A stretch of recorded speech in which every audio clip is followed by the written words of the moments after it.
کہ ہم اپنی ساری زندگی سیاست کی نظر کر دیں. ہماری سیاست صرف ملک میں نہیں ہوتی، ہماری سیاست خاندان میں بھی ہوتی ہے. ہم گھر کے اندر بھی سیاست کرتے ہیں. ہم کسی خاص طریقے سے لوگوں کو اپنے پیچھے چلانا چاہتے ہیں. ہم ایک خاص اسلوب اختیار کرتے ہیں کہ لوگ ہمارے پیچھے چلیں. اس کا نقصان ہمیں یہ ہوتا ہے کہ سیاست جو ہوتی ہے یہ شطرنج کے ہیر پھیر کی طرح ہوتی ہے.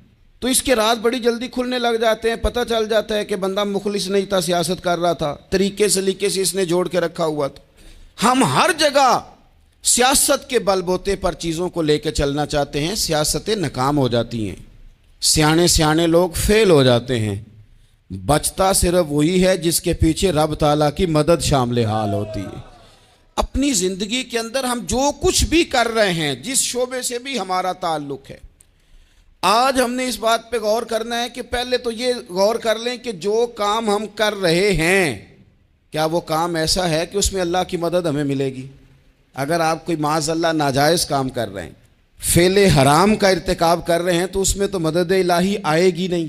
پہلے تو یہ دیکھیں جو کر رہے ہیں وہ کام مدد الہی والا ہے، اور اگر اللہ تعالیٰ کی مدد والا وہ کام ہے پھر اس پر غور کریں کہ کیا ہم نے مالک سے مدد کا سوال کیا ہے، ہمیں مدد میسر آ رہی ہے. وہ میں نے بزرگوں سے ایک بات سنی تھی، وہ بڑی یاد رہ گئی. وہ فرمایا کرتے تھے قابلیت بھی بڑی چیز ہے لیکن قبولیت سب سے بڑی چیز ہے.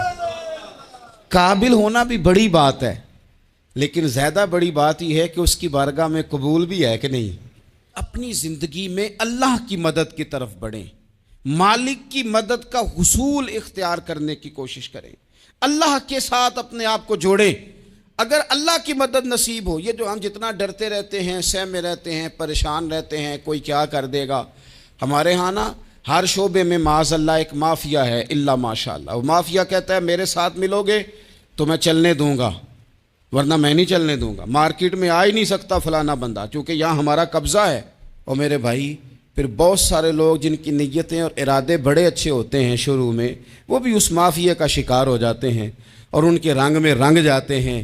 یاد رکھنا کسی شخص کی بلیک میلنگ کا کبھی شکار نہ ہونا، کبھی کسی کی میٹھی اور مسجع مکفہ باتوں کا شکار نہ ہونا. کوئی کیا کر سکتا ہے اگر اللہ مددگار ہو تو؟ جس کو رب کریم اٹھانا چاہے اسے کوئی گرا سکتا ہے؟ ہم یہ ڈرے سہمے پریشان فیصلہ کرنے کی طاقت نہیں، مجھے چلنا چاہیے کہ نہیں، اٹھنا چاہیے کہ نہیں، کرنا چاہیے. اٹھ باندھ کمر کیوں ڈرتا ہے؟ پھر دیکھ خدا کیا کرتا ہے.